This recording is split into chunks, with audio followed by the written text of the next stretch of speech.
Hey, guys, I want us to talk about the Senzo Meyiwa trial, specifically let's address two specific points. Okay, the judge grant them the application, right? He's persuaded, he says, by Umniso. So I'm going to insert the video here. You're going to listen to this. Okay, leave the persuasion. We get it. Focus on the following.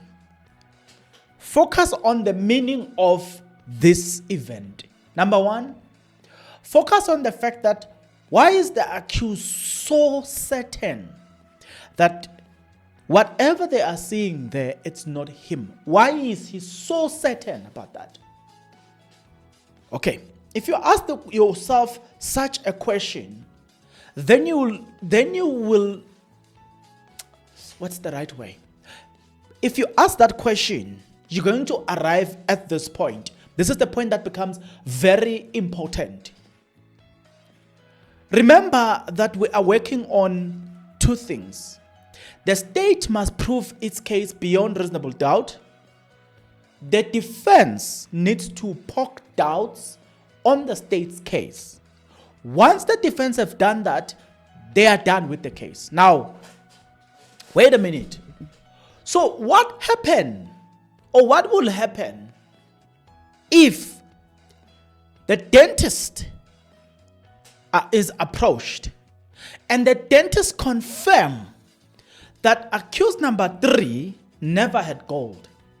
What will happen? For a moment, think about that. The state is certain that accused number 3 had gold. So remember where this thing is going. The people who saw the person entering that house, as now the state alleges, they are saying, sorry guys, this light, man, it just disturbs me.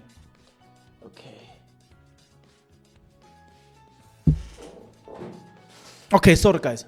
So the version is that the description given there was a man with dreadlocks and gold. So if you remove the gold, for a moment, a lot of you guys must understand this. If you say, or the dentist comes out and say, this person never had gold, it's the end of the state's case. They know that. That's why they were opposing this. They know that. If it comes out and it is confirmed that this man never had gold, this whole case hangs on the result of this dentist now. I'm going to address that tomorrow. I'm going to do another video tomorrow. But just on this case, just on the aspect alone, it's the end of the state case. And allow me to take you into my confidence and let's speak about it. But before I can successfully show you the other points, let's start here. And the reasons were told. I would say at an appropriate time. I never do this. Deliver the ruling or reasons order without giving an order. But in this case, we have first the time. It was 4 weeks already now, because some persons are not available. It's only the state and the remand is not available. Okay, so the order I grant is the court finds that accused number 3's cancer has shown probabilities that is persuaded this court that could possibly be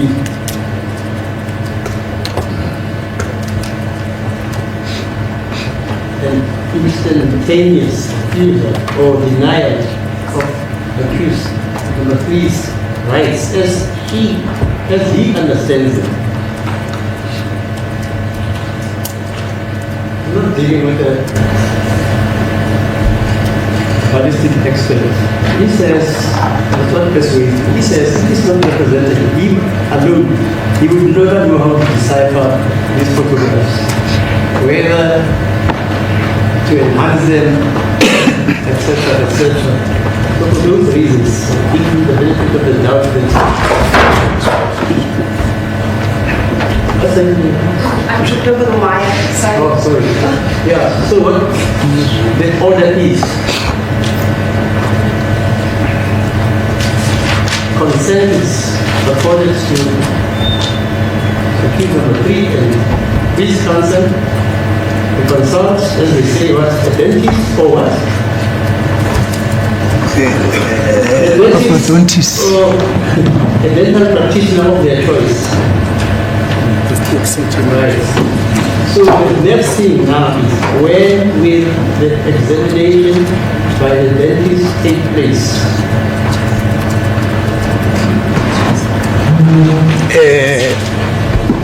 As it please the court, my lord. Basically, we're not saying exclusively by a dentist of his own choice. Remember, accused number... Just his own choice. You said that, I was listening to you. Now, I think you're saying the state must do it. That change the dynamics. Because you are listening to the argument of the state. They say the client has the right, or the constitutional right, to do it after you have conducted the cross-examination. It is fine, my lord. I will have to take it up with the... No, you can apply for legal aid if your client is not having the financial means to do that. Yes, my lord. But on the same breath, I'll have to take it up with the correctional services who are responsible for his custody and arrange with them those dynamics, my lord. I can only hope that they cooperate, because if they don't cooperate, then that is going to further delay this process. Because I may just mention that as early as Friday, I had already started to talk to them. I wrote to the legal advisor, one of the ladies who was here, when we were applying for, or when we were arranging the process to apply for the challenge that he had with his incarceration in solitary confinement. I haven't had a response at lunchtime. I asked her what the developments are.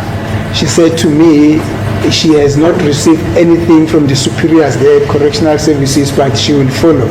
So my intuition is telling me I might be met with a bit of a resistance, but let me put on record that resistance, wherever they are, if they are listening or if they are able to hear, or members of the correctional services are here, and one is responsible for accused number 3, that resistance will not be in the interest of administration of justice, because I am saying, my lord, that my intuition is telling me that possibly I could be met with a resistance in being assisted to have accused person referred for a dental assessment by an independent orthodontist or a dentist, my lord. Okay, let's take this through so that it makes sense. Yes, my lord.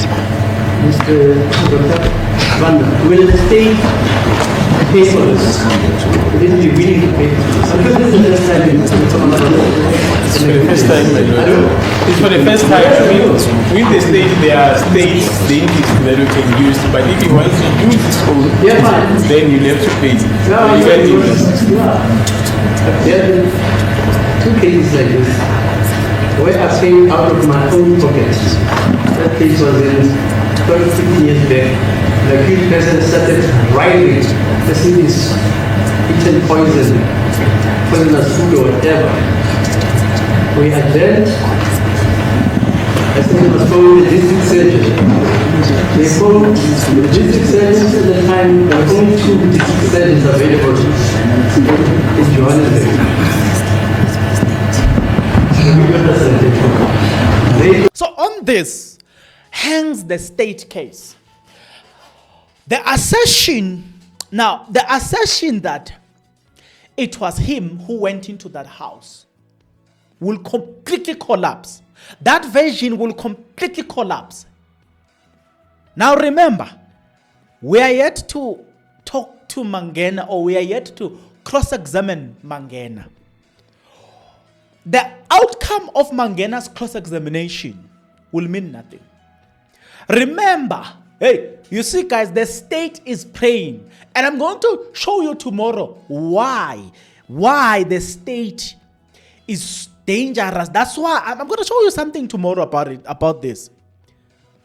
Everything hangs on the confirmation of this. That's why Mngube says he wants a private doctor, not the state. Or he said he wanted two, the state and the private doctor. That part is very important, and that is what I want us to talk about. We will be talking about that. Now, so when you take all of that, you put it together, you will come to a specific conclusion that no matter the outcome, no matter the manipulation of Mangena saying that IFM belongs to accused number 3, no matter what they say, then you know what it's going to go back to? Remember Vitilingam, Vodacom forensic expert, said the cell phone at the time of the incident, their cell phones were picked somewhere in Joburg. So that contradicted the version of the state, right? Now, the best way to have collapsed the case will be getting the result from the dentist and confirming that the man, he was not there. So you see right there, I'm not going to count some of the things that were said that could be in favor of the defense. I'm just saying, just these two, the forensic and this one. You know, if they can get it right, if the dentist can prove this assertion, two, Vetelingam and the dentist prove that this man never had gold, it's done, it's chai. It means the pictures that we saw in court, it will mean somebody's got to be arrested for manipulation of pictures. Somebody lied and said this is accused number 3, having gold. And now we will have to question more of the evidence that was brought before court. They know the meaning of this outcome. That's why the state is most dangerous. Not the state, but in general. There are people who will be dangerous now, who will try by all means to manufacture this evidence. They will try by all means. That's why right now, I think Advocate Tim has got to be careful. Because all of the entire case hangs on those results. Remember the defense, remember the accused and the defense does not need to prove their innocency. They need to poke enough doubt on the state case. That's their responsibility. As long as they've successfully done that, it's chai. Remember the obligation from the state. They need to prove their case beyond, focus on that word there, beyond reasonable doubt. So if the defense, or if accused number 3 can successfully prove this point, I'm telling you, it's over. It's done. Now, there are so many versions as well. Zungu's version hangs on the balance as well. Because if, for instance, the state were to win and say that the dentist come back and say, no, you had a gold, that will mean Zungu was right, Zungu's version must be believed and all the stuff. So you understand where this thing is going. The importance of this exercise, it affects other aspect in this case. It will affect the Zungu's version. Now, after this, the defense can stand up and say, you see, you've been lying all along. The fact that the Vitilingam proved that these people, the cell phones of these individuals were somewhere in Joburg CBD at the time when this incident was happening. 2, the fact that you came and say accused number 3 had gold and he didn't have gold.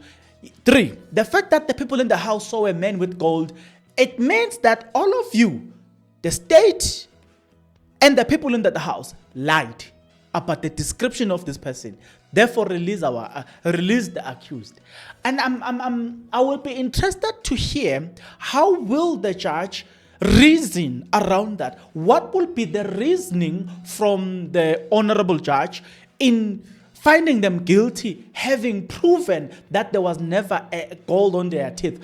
How will this oh dear God, not to mention the fact that the DNA test came back and excluded them. They were excluded. That's another point. So it's just me adding points on top of points on top. So the defense, when they are during arguments, they will bring those things and say, cell phone picked them somewhere in Joburg instead of Vosloorus. Dentist, you lied. DNA, you lied. Just imagine these 3 key points. Oh, take off. So it will be interesting. So we need to talk about the importance of the DNA, the importance of this exercise. How much is this important, and who is not at peace right now?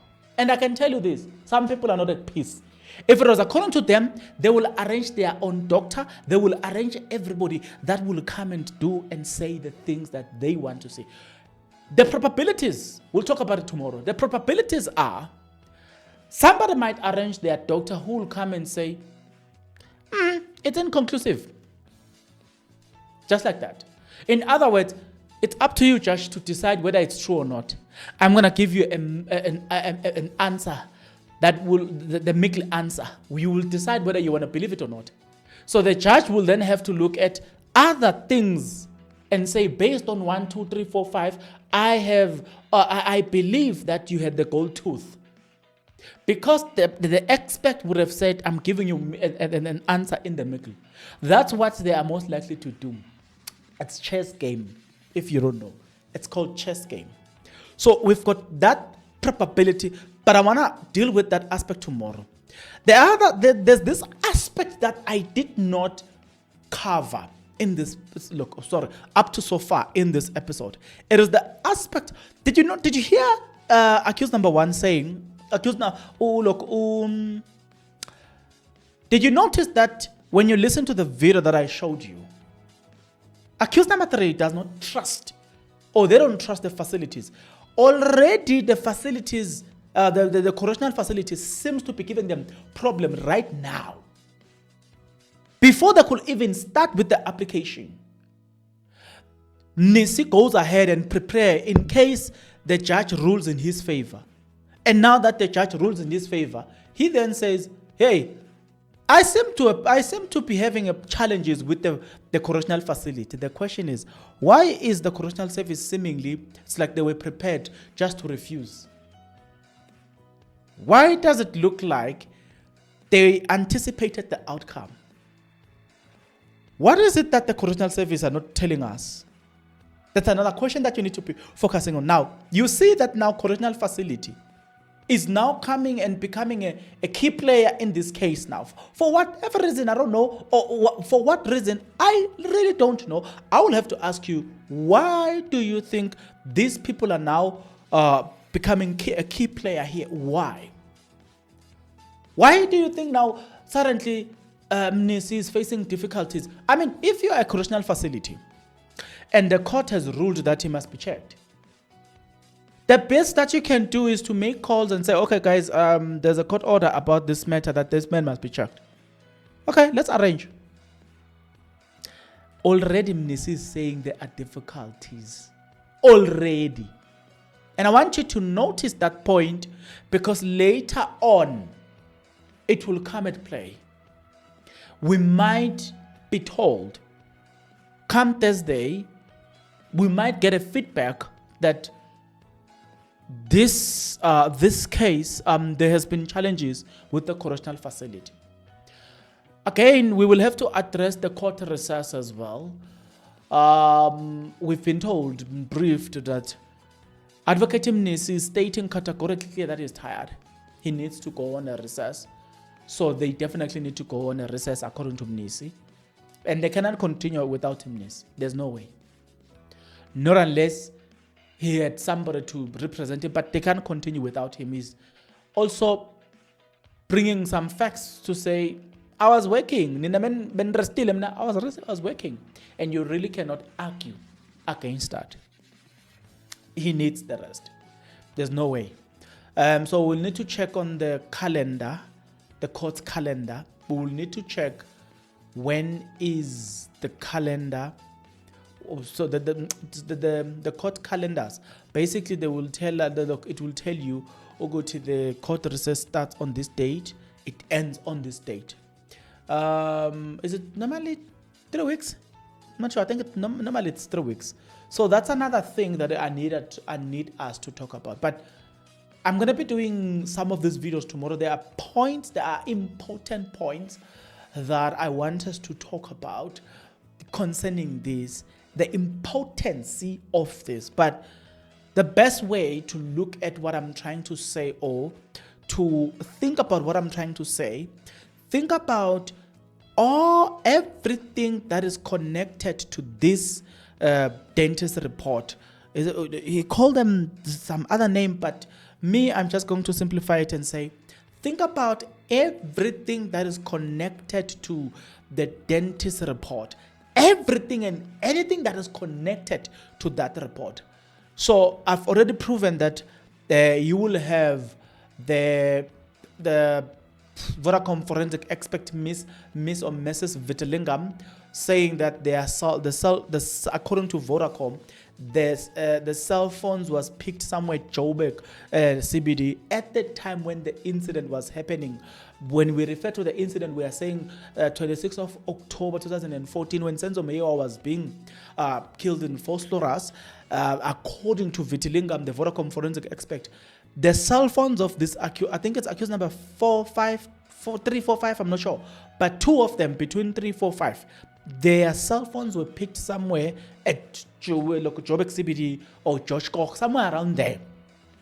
And then point number 2, you will have to think about the fact that the DNA have excluded them. So now if the dentist report comes back, what I want you to think of is, how does it affect, or which other aspect of the case will or can the dentist report affect? And please remember this, we are arguing from this premises, right? Oh, that wait. But we are coming from, the point of departure is, the state needs to prove its case beyond reasonable doubt, and the defense needs to prove doubts on the state's case. So if the report comes in favor of the accused, it is the win to the defense, because that will then prove that all the photo album and everything, that evidence will have to be doubted, and furthermore. But the question is, what other evidence will be affected by the report? I then added Zungu as part of a person that is most likely to be affected by the outcome of this report. Do you see where I'm trying to go? Make sure that you think about all of that, because when I come back, I'm going to come back tomorrow and I'm going to look at all of these things. I didn't have time. I was busy. I didn't have time, so I could have made probably 3 videos once they were done. But I thought to myself, I didn't want to make videos during the day when they were arguing, because it was just arguments. You expect those arguments, but tomorrow there are things that were said that I wanted to talk about. Even during the arguments, there are things that were said that has everything and anything to do with the current case, and some other aspect, especially we'll talk about it tomorrow. The other aspect, the people that I kind of ask myself questions about them, and I said to myself, so and so said this, so and so said that. How does that relate to this case? How does it affect to this case? How does it affect the case that we are dealing with here? Hey, this case is getting interesting here. So for me, if the report were to come back positive, I will wish for the defense to just apply for section 174, where in section 174 they will just tell the judge to say, look, dentist report in favor of us, DNA in favor of us, dentist report, DNA, Vodacom, forensic expert, Miss or Mrs. Vitalingam in favor of us. Can you please release the accused? I will wish to see if they can't do section 104 and see what will happen and see what the judge will say. Because wow, Jehovah, hey, we've got a conversation there's a conversation to be had tomorrow between you and I. There's a whole lot of conversation that needs to be had between you and I. I'm thinking about those points that are coming in, but I don't want to make this video long and I don't want to confuse you, because if I make a long video and I bring all the points, you are most likely to forget this thing. So I might as well break it down in piece. I have not yet done the video about Thabo Baxter and Dr. Nandeba Makudumane Jehovah, but nonetheless, to see you on the next episode.